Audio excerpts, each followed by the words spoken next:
You tell him! You tell him I'm coming! Tell him I'm fucking coming! The Limey wasn't supposed to be like this.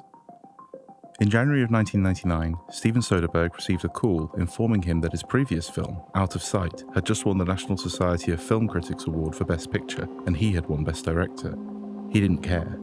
He was deep in the process of trying to save his next film with a new edit. I just thought, well, I'd trade that for one solitary solve in this edit right now, he said. A screening of an initial cut for friends and family convinced Soderbergh and editor Sarah Flack to rebuild the film entirely. The story needed a change, something to elevate the revenge crime drama beyond its pulpy origins. The core of the story remains intact. Terence Stamp as the titular Limey is a British criminal on a quest to uncover the circumstances of his daughter's death and to punish those responsible. They just needed a new way to present it. Reshoots for the new edit were completed in March, and the film was released in May of that year. It received a positive critical response and a disastrous box office return. Hey, can I ask you a question? Another one? Yeah, like, you have any friends, man?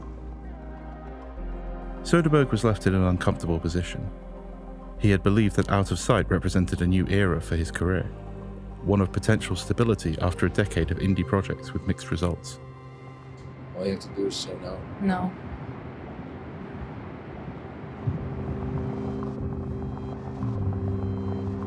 He was offered the chance to make Erin Brockovich, but dismissed it as the worst idea for a movie I've ever heard. After the grueling process of reworking The Limey, he was happy to take on the relatively simple task of directing a linear story. You know, it would probably be easiest if I just squeezed back there and poked around myself. Would that be all right with you? Oh, heck yeah, come on back. Erin Brockovich was released in early 2000, and along with Traffic at the end of that same year, Soderbergh would break through. Both films drew large audiences along with award success for the cast and crew. Julia Roberts won an Oscar, as did Benicio del Toro, and Soderbergh himself.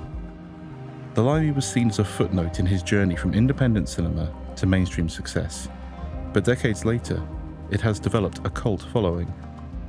Perhaps it is the film's unconventional editing style, the one born out of a desperate need to rescue the film. One of many uncommercial choices that might have hindered its early appeal, but give it a greater longevity than its contemporaries.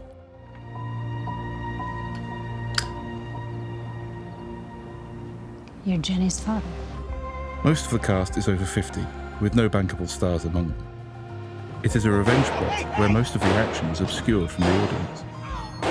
It has a focus on meditative reflection on the nature of grief and guilt. The whole film has a retro vibe, harkening back to the experimental choices in new Hollywood films of the 1960s and 70s. John Borman's Point Blank is a clear antecedent. With its harsh, bright light and deep shadows, The Limey echoes this vision of California. In that film, Lee Marvin plays Walker, identified only by his surname. Who the hell are you anyway? My name's Walker. Where do I find Reese? I've got nothing to do with Reese.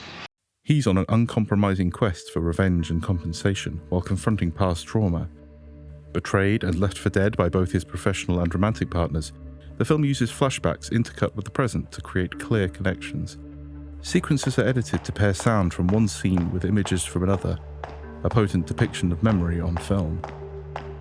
Soderbergh was trying to replicate the deliberately unconventional editing of French New Wave cinema, citing the work of Jean-Luc Godard and Alain Resnais. The Limey uses audio of characters speaking over footage of them not. Get a few things sorted out. Been busy, have you? How do you mean? I heard you were, what is that adorable expression? At Her Majesty's pleasure? Sometimes they stand stoically, contemplating the scene. It encourages focusing on actors' faces, scrutinizing them for an understanding of their thoughts. It is an attempt to represent moments of inner dialogue without using voiceover. Layers of meaning are created by the arrangement. This subversion of cinematic language gives the film a dreamlike quality suited to a story steeped in ambiguity. Wilson may be investigating here, but the film is not about finding a definitive answer to anything. From the moment he steps off the plane and into the brilliant blinding white light of Los Angeles in a credits sequence soundtracked by The Who, he dominates the screen. His piercing blue eyes and pursed lips show a man holding back rage. He resembles a spectre of death, outside of any existing conflict in this world. One whose singular purpose drives him to enact brutal violence against the unsuspecting goons employed by Peter Fonda's Terry Valentine. Yeah, we're quaking. We're quaking. Ladies and gentlemen, the Beatles!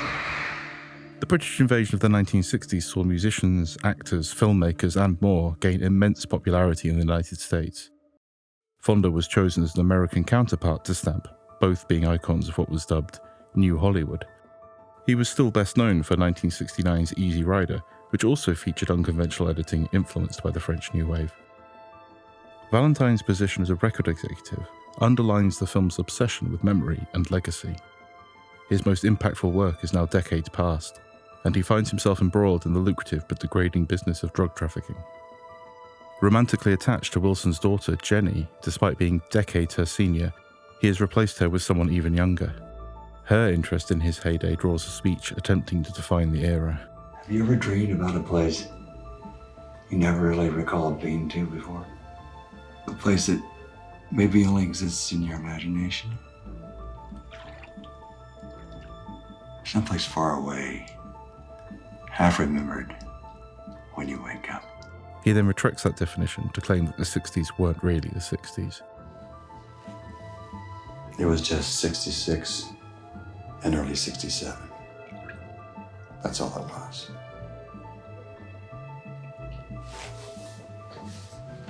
This mythologizing of the past defines one of the film's key themes, the distortion of memory for personal retrospection and justification. It's not just Peter Fonda representing the counterculture. His loyal second-in-command, Avery, is played by Barry Neman, best known as Kowalski from Vanishing Point. Joe D'Alessandro, one of Andy Warhol's regular collaborators, plays Uncle John, one of the hitmen sent to kill Wilson. Bill Lucking and Bill Duke, regular players on American TV in the 1970s, have small roles as a warehouse manager and DEA agent, respectively.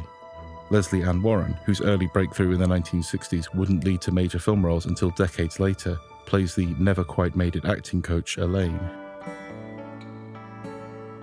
Like a silent ray of sunlight. This throwback sentiment extends to the film's soundtrack, eschewing contemporary music for British and American artists of the 60s. First, I'll show you the cuts. Stamp himself brings the baggage of his past to the role. He had been a pin-up film star from his acclaimed debut as the title character in 1962's Billy Budd until leaving Hollywood a decade later. Not a smile. Occasional work in little-known European features while living on an ashram in India continued until the end of the 1970s. He returned with a role as General Zod in the high-profile Superman and its 1980 sequel. So this is Planet Houston. This tendency to walk away from fame for years at a time reflects Wilson's absence from his family life. Screenwriter Lem Dobbs' shooting script had a greater focus on familial connections, playing on the tension created by strain on those relationships. Soderbergh chose to streamline this by focusing heavily on the relationship between Wilson and his estranged daughter. In the surprisingly combative commentary track, Dobbs and Soderbergh disagree about the cuts made to the film. Dobbs acknowledges that he admires the film as a fan, but as a screenwriter, he cannot accept the content that has been removed. He aligns himself with Alain Robbe-Grillet and Robert Towne in criticizing the treatment of their scripts, saying, "So if the screenwriters of Last Year at Marienbad and Chinatown can complain about what directors did, then what do you expect?" Soderbergh's considered explanation for his changes focuses on retaining a sense of mystery around the characters in his films. Here, Wilson's murky past is largely alluded to in snatches of dialogue, spread around the small group of cohorts he assembles from friends of his daughter. He tells stories of his past to few, and often with obscure details, beyond euphemisms to actual lies. The audience can try to piece together his backstory from these hints, but the truth is not, and can never be clear. Visuals of his past do appear in brief segments. Images of Jenny as a child at the beach and in their home, tied together with footage from another film entirely. Ken Loach's 1967 social drama Poor Cow, in which Stamp appeared as a petty London criminal, Dave Fuller. Despite speculation that The Limey is supposed to be a sequel to this film, Dobbs did not intend it to be. He named the character Henry Wilson after British heavyweight champion boxer Henry Cooper and Harold Wilson, Prime Minister through much of his childhood. Cooper's bloody and beaten image after his 1963 title-losing bout with Muhammad Ali was a key inspiration for Dobbs' script. Wilson is intended to represent a form of irrepressible fighting spirit seen in British gangster characters. Someone who might be capable of tremendous brutality, but who could also be trusted to look after a child, even if he wasn't able to do so for his own. It's a long time since I've been to a funeral. What Soderbergh and Flack's final edit does is draw attention to the thinking process of the film's characters, particularly Wilson. We see sequences of unreality, imagination, and altered memory combined to create a portrait of a man out of place. A stranger whose lifestyle has left him ill-equipped to process the situation. Because what I thought I wanted wasn't what I wanted. What I thought I was thinking about was something else. I didn't give a toss. It didn't matter, see? This Burke on the bench wasn't worth my time. It meant sod all in the end, because you've got to make a choice. When to do something and when to let it go. When it matters and when it don't. Bide your time. He has always been a man of action, his problems resolved by violence, who has to confront the truth. For all of his devotion, all of his love for his family, he cannot undo his choices. His daughter's death might not be his fault, but he did contribute to it, and his absence from her life was a key factor in that. He only knew her in bursts, brief glimpses into her life with long stretches of separation between. He says he can remember every moment with her, but there were fewer than they could or should have been. The desire for revenge is ultimately surpassed by the need for closure. As the Rolling Stones declared at the death of the 60s, you can't always get what you want. But if you try sometimes, well, you just might find you get what you need.